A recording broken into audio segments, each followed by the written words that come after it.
तो आज का हमारा करंट का टॉपिक है डिजिटल रुपया, अर्थात रुपए का डिजिटल स्वरूप किस तरीके से है, क्यों चर्चा में रहा है, इसको लेकर कौन सा प्रोजेक्ट यहाँ पर एक पायलट प्रोजेक्ट अभी हाल में स्टार्ट किया जा रहा है आरबीआई के द्वारा, और इस कारण से यहाँ पे डिजिटल रुपए को लेकर ये चर्चा का विषय बना है कि ये क्या है, किस तरीके से काम करेगा, किन बैंकों को इस प्रकार की योजना को अर्थात डिजिटल रुपए को लेकर के एक अनुमति दी गई है कि वो इसका संचालन इत्यादि कर सकते हैं। तो इसको समझते हैं कि ये किस तरीके से, क्या ये आगे चल करके जो डिजिटल रुपया है, क्या वर्तमान समय में जो नकदी हम यूज करते हैं, क्या ये उसका स्वरूप ले सकता है। ठीक है, तो इन सभी परिप्रेक्ष्य से डिजिटल रुपए को समझते हैं क्या है ये। देखिए यहां पे अभी हाल ही में सरकारी बैंकों के द्वारा जो आप मुद्रा या करेंसी जो जारी की जाती है, जिसका हम यूज करते हैं, जो जाते हैं यहाँ पे एटीएम कार्ड अपना लगाते हैं एटीएम मशीन में, और वहां से खरी खरी जो नोट होती है वो निकाल के लाते हैं और अपने पास भी रखते हैं, कोई सामान खरीदना और उसको फिर से दे दिया। ठीक है, तो यहां पर आप उन मुद्रा का यहां पे प्रयोग कर रहे हैं, लेकिन अब इसकी बजाय अगर हम इस मुद्रा की जगह पे एक नए तरीके की मुद्रा, जिसको वो बोल रहे हैं डिजिटल मनी या धन का एक ऐसा रूप जिसका मूल्य रियल करेंसी जितना ही होगा, लेकिन इसे कागज और सिक्कों के बजाय इलेक्ट्रॉनिक रूप में मोबाइल फोन, कंप्यूटर, लैपटॉप या किसी इलेक्ट्रॉनिक वॉलेट में रखा जा सकता है। अर्थात जैसे आप हार्ड करेंसी का स्वरूप है, जैसे आप हाथों में लेकर के उसे देखते हैं, जैसी आकार, संरचना, टाइप, जो भी कंटेंट उसमें लिखा हुआ है, वो हर चीज उसमें अंकित होगी, लेकिन बस मैटर क्या है कि आपके हाथों में आप उसे आभासी अर्थात उसे टच करके महसूस नहीं कर सकते। वो कहां रहेगा? आपके मोबाइल में दिखेगा कि आपके मोबाइल में पैसा है, डिजिटल रुपया दिख रहा है, करेंसी दिख रही है, सिक्के दिख रहे हैं, नोट दिख रही है, लेकिन वो निकलेगा नहीं। ठीक है, इसी को डिजिटल रुपया कहा जा रहा है। अब ऐसे रुपए लाने का मतलब क्या है? देखिए देश में अभी अपनी ये पहली डिजिटल मुद्रा मिलने वाली है भारत को यहां पर, और भारतीय रिजर्व बैंक डिजिटल रुपए के एक पायलट प्रोजेक्ट यहां पर शुरू कर रहा है। बेसिकली इसकी बात अभी की नहीं है, ऑलरेडी यहां पर इसकी बात बजट में कही जा चुकी है। आम बजट 2022-23 में इसको बताया भी जा चुका था कि डिजिटल रुपया हम लेकर आने वाले हैं, जिसको वर्तमान समय में फाइनली यहां पर जारी किया जा रहा है, और इसकी घोषणा ऑलरेडी यहां पर उन्होंने सितंबर 2022 में कर दी थी कि हम आगे चल के डिजिटल रुपया लाएंगे, और फाइनली यहां पर ये इसका प्रयोग हो रहा है। तो भारतीय रिजर्व बैंक इसे प्रायोगिक तौर पर, जो पिछला आपका मंगलवार था, वो ऑलरेडी यहां पर इसको लॉन्च कर चुके हैं, और सेंट्रल बैंक अर्थात केंद्रीय बैंक डिजिटल करेंसी की शुरुआत यहां पर करने जा रहा है। प्रायोगिक तौर पर इसे सिर्फ सरकारी प्रतिनिधियों के लेन देन में ही यहां पर डिजिटल रुपए का इस्तेमाल किया जाएगा। अब पायलट प्रोजेक्ट का मतलब क्या होता है? अर्थात एक ऐसा प्रोजेक्ट जो कि व्यवहारिक रूप से अभी आम व्यक्तियों के लिए खोला नहीं गया है, उसे सिर्फ सीमित लोगों के साथ अभी एक प्रायोगिक तौर पर देखा जा रहा है। उसकी सफलता या असफलता निश्चित करेगी कि उसका भविष्य कैसा होगा।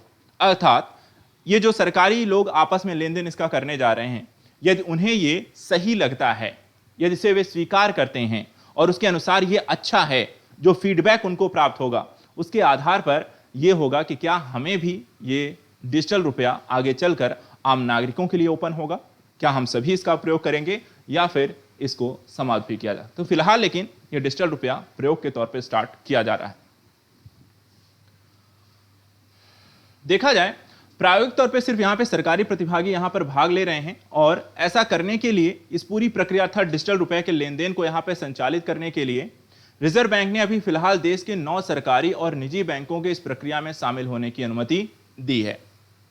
अगर यह प्रोजेक्ट सफल रहता है तो दूसरे कई क्षेत्रों में प्रायोगिक तौर पर सीबीडीसी के इस्तेमाल की यहां पर शुरुआत की जाएगी, और कुछ महीनों के भीतर हमें खुदरा वित्तीय लेन देन में डिजिटल रुपए के प्रयोग की इजाजत दिए जाने की संभावना है।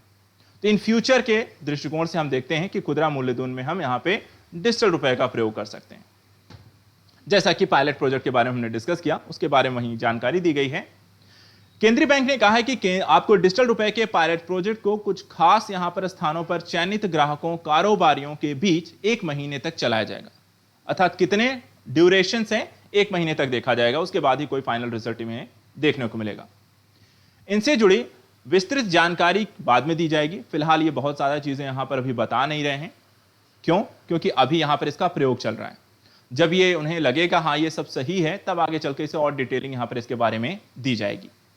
इससे मिली सीख और अनुभव के आधार पर इसका विस्तार करने की संभावना जताई जा रही है। केंद्रीय बैंक ने यह भी कहा है कि थोक में डिजिटल रुपए के प्रयोग से प्रतिभूति बाजार में, अंतर बैंकिंग लेन देन में और ज्यादा इसे प्रभावशाली बनाया जा सकेगा। दूसरे लेन देन में भी यहां पर थोक लेन देन की तरह डिजिटल रुपए का हम इस्तेमाल कर सकते हैं, अर्थात कि हर तरीके की खरीद फरोख्त की प्रक्रिया में आप डिजिटल रुपए का प्रयोग कर सकते हैं। ठीक है, वर्तमान समय में जैसे आप मार्केट में जाते हैं, पैसे देकर सामान खरीदते हैं, वैसी तरह मोबाइल वॉलेट में आपको यही करेंसी रहेगी, डिजिटल मुद्रा, और उसको आप दूसरे को पे करके, ट्रांसफर करके आप वही सारी चीजें कर सकते हैं। अगर इसको हम लागू करते हैं तो वित्तीय लेन देन की स्थितियां कैसी हो जाएंगी? आरबीआई ने कहा है कि डिजिटल करेंसी वर्ष 2020 में हर एक समिति के द्वारा, यहां पर एक देखा जाए तो एक समिति के द्वारा गठित किया गया डिजिटल रुपए को लॉन्च करने को लेकर, और उनकी सिफारिशों के आधार पर ही यहां पर इसे लागू किए जाने की बात की गई है, जिसमें कहा गया है कि यह पारदर्शिता लाने के साथ साथ वित्तीय लेन देन की लागत को कम करेगा। साथ ही इसे दूसरे क्षेत्रों में इसके इस्तेमाल का यहां पर रास्ते तलाशे जाएंगे। आरबीआई ने यह भी कहा है कि कई क्षेत्रों में इसके प्रायोगिक तौर पर इसे इस्तेमाल करने की क्षमता परखने के बाद ही इसे दुनिया के दूसरे कई देशों में जो डिजिटल करेंसी का इस्तेमाल किया जा रहा है उससे उसके विचार को यहां पर काफी आपको प्राथमिकता भी मिल सकती है, और एक समायोजन भी आपको वैश्विक स्तर पर इससे प्राप्त होगा। हालांकि कई देशों के केंद्रीय बैंकों ने इसके इस्तेमाल की अभी भी इजाजत यहां पर इजाजत दे चुकी है, तो भारत भी अगर यहां पर इसमें शामिल हो जाता है तो वैश्विक स्तर की जो एक कहते हैं ना कि अर्थव्यवस्था में आपको वैश्विक स्थितियों के साथ एक समायोजन करके चलना चाहिए। सिर्फ आर्थिक समायोजन एक इंडिया के लेवल पर ही नहीं, बल्कि वैश्विक स्तरों पर भी यहां पर होना चाहिए, और भारत यहां पर अगर ऐसा करने में सक्षम होता है तो ये अन्य प्रकार की प्रक्रिया, अर्थात जो लेन देन की प्रक्रिया होती है उसमें हम वैश्विक स्तर पर भी इसका प्रयोग कर सकते हैं। तो क्या लगता है कि क्या आगे चलकर ये नगदी का स्वरूप स्वीकार कर लेगा? देखिए, ओवरऑल इसका एक प्रोजेक्ट अगर हम देखें तो भारत सरकार का एक जो हमेशा से एक मिशन रहा है कि भारत को यहां पर एक ऐसी अर्थव्यवस्था के रूप में डेवलप करना जहां पे कैश का जो फ्लो है वो धीरे धीरे करके समाप्त कर दिया जाए। एक कैशलेस जो इकोनॉमी की अवधारणा है, ये डिजिटल रुपया भी कहीं ना कहीं उसी के पीछे का एक मोटिव है। ठीक है, इसके पीछे का मोटिव क्या है कि आप लोग जो करेंसी जाते हैं, जो एटीएम में लाइन लगा के करेंसी निकालते हैं, उसकी झंझट धीरे धीरे पूरी तरीके से समाप्त कर दिया है। आपको पैसे चाहिए तो वो आपके मोबाइल और वॉलेट में दिखेगा और आप उसको ट्रांसफर करके वो काम कर सकते हैं। तो ओवरऑल कॉन्सेप्ट यही है। तो अगर ऐसा है तो हाँ, तो हम ये तो कह सकते हैं कि आगे चलकर फिर नगदी को ही तो समाप्त करना है, अन्यथा इन सब चीजों की जरूरत ही क्या थी। तो यहां पर देखिए, आरबीआई ने यह कहा है कि डिजिटल करेंसी को नकदी की तरह लोकप्रिय बनाने के लिए कई कदम उठाने होंगे। डिजिटल करेंसी को नकदी हस्तांतरण की तरह सुरक्षित और गोपनीय बनाने के विकल्प पर यहां पर विचार किया जाएगा। हालांकि यह भी माना गया है कि एक अलग स्वरूप होने की वजह से डिजिटल रुपए को नकदी की तरह गोपनीय नहीं बनाया जा सकता, लेकिन ग्राहकों की पहचान, उनके डेटा को सुरक्षित रखने की पूरी गारंटी और व्यवस्था यहां पर की जाएगी। क्योंकि करेंसी आप दो लोगों के आदान प्रदान की स्थितियां जहां पर होंगी, तो वहां पर आप जाते हो, अभी जैसे एग्जाम्पल के रूप में आप फोन पे इत्यादि करते हो, पेटीएम करते हो, तो किसी के पास खड़े होते हो, अपना सब कुछ डालते हो, वो व्यक्ति वहीं पास ही में रहता है, तो कहीं ना कहीं उसमें थोड़ा बहुत तो समस्या आपको हमेशा रहेगी, क्या उतनी सुरक्षा इत्यादि होगी या नहीं होगी, कैसा होगा एग्जैक्टली। लेकिन हाँ, आपका जो डेटा होगा, जो मोबाइल आप यूज कर रहे हैं, जो पासकोड इत्यादि हैं, जो आपका मुद्रा है, जो बैंक में अकाउंट है, उनको वहां पे सुरक्षित बनाने का प्रयास किया जाए कि वहां से किसी तरह की समस्याएं ना हो। किन किन बैंकों के यहां पे इजाजत दी गई है? जैसा कि कहा गया था कि 9 बैंकों को दिया गया है, तो कौन से हैं यहां पर वो भी देख लीजिए। Union bank of India, state bank of India, bank of Baroda, HDFC, ICICI, Kotak Mahindra bank, S bank, IDFC और एचएसबीसी बैंकों को यहां पर इसकी अनुमति दी गई है कि वो डिजिटल रुपए के लेन देन की प्रक्रिया को संचालित करेंगे।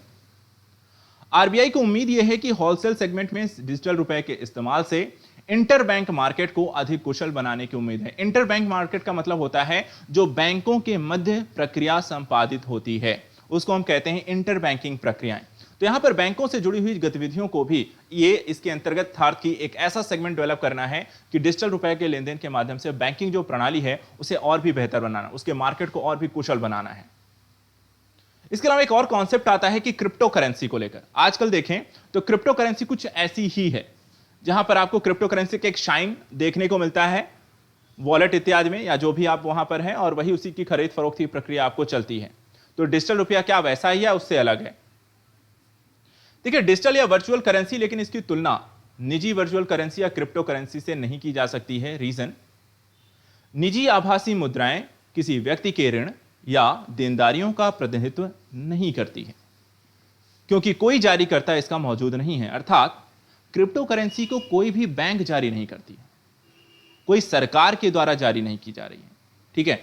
और बैंकों के द्वारा अगर नहीं वहां पर आपको जारी किया जा रहा है, तो उसके पीछे का जैसे नोट में क्या लिखा होता है, एक तो आरबीआई का हस्ताक्षर होता है, उसमें ये भी लिखा कि मैं धारक को इतने इतने देने का वचन देता हूं, और उसके साथ साथ वहां पर उनके आरबीआई का हस्ताक्षर होते हैं, भारत सरकार उसमें लिखा होता है। तो देनदारियां किसकी हैं, जिम्मेदारियां किसकी हैं, इसकी करेंसी को लेकर के, इसकी वैल्यू को लेकर के, इसकी वैधानिकता को लेकर के सरकार और आरबीआई की है। लेकिन क्रिप्टो करेंसी में ऐसा नहीं है, जबकि डिजिटल रुपए को लेकर के यहां पे आरबीआई इसको स्टार्ट कर रही है, और सरकार इसको यहां पर देखा जाए तो एक तरीके से वैधानिक स्वरूप के तौर पर इसको लागू कराने जा रही है। इसलिए ये क्रिप्टो करेंसी से आपको इस मामले में यहां पर अलग है।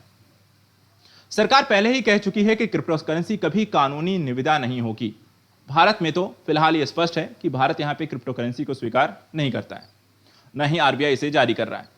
आरबीआई ने निजी क्रिप्टो करेंसी का कड़ा विरोध किया है, और वे राष्ट्रीय सुरक्षा और वित्तीय स्थिरता के लिए उसे खतरा भी मानते हैं, और इसलिए क्रिप्टो करेंसी की तरफ जो एक प्रवाह भी बढ़ा है, उसे भी डिजिटल रुपए के आने से उसकी ओर उसके प्रवाह को कम करने के लिए भी कहीं ना कहीं इसको बढ़ाया जा रहा है। तो इसके दो बड़े मोटिव हैं, एक तो क्रिप्टो करेंसी की प्रक्रियागत स्थितियों में जो निवेशिक स्थिति है उसे समाप्त करना, भारतीय बाजार को इस तरह की अस्थिरता से बचाना, और दूसरी तरफ भारत को एक कैशलेस इकोनॉमी के तहत लेकर जाना, जहां पर लोगों को एटीएम और कैश इत्यादि से छुटकारा पाकर हर चीज का लेन देन, छोटे से बड़े तक लेकर, बैंक से लेकर दो व्यक्तियों के बीच तक के, व्यापार से लेकर अंतर्राष्ट्रीय स्थितियों तक, हम डिजिटल तरीके से चीजों का आदान प्रदान करें, और इसके माध्यम से कहीं ना कहीं एक वित्तीय स्तर पर जो पारदर्शिता की स्थिति है उसको स्वीकार करना। क्योंकि जिस दिन हर लेन देन अकाउंट से होने लगेगा, अकाउंट टू अकाउंट होने लगेगा, उस दिन ये जो ब्लैक मनी वाला मैटर शुरू होता है वो धीरे धीरे आपका समाप्त हो जाएगा। ना रहेगा कैश और ना होगी कोई मैटर। जो भी पैसा आपसे मांगेगा भी किसी काम के लिए, तो वो अपने अकाउंट में लेगा, और अकाउंट में कोई भी आपका अगर सैलरी से एक्स्ट्रा अमाउंट आपको अकाउंट में जा रही है किसी भी व्यक्ति की एक निश्चित अमाउंट के बाद, तो कहीं ना कहीं वो क्वेश्चन के दायरे में आएगा। और ये कहीं ना कहीं और भी ज्यादा एक पारदर्शिता, जवाबदेहिता, और कहीं ना कहीं जो टैक्स से बचा जाता है लोगों का, उसमें भी आपको देखा जाए तो सरकार के टैक्सेशन में भी इसमें वृद्धि होगी, अगर ये फ्यूचरिस्टिक दृष्टिकोण से ये सफल रहता है तो। फिलहाल क्योंकि अभी प्रायोगिक है, प्रयोग किया जाएगा, 1 महीने बाद हो सकता है ये फिर से हाईलाइटेड हो कि ये लागू होगा कि नहीं होगा, और क्या क्या इसके बारे में जानकारी आएंगी, तो उसके बारे में थोड़ा सा नजर रखेंगे। जो भी होगा तो फिर इसको देखते चलेंगे, ठीक है। फिलहाल तक के लिए इतना है, तो इसको ध्यान रखना है।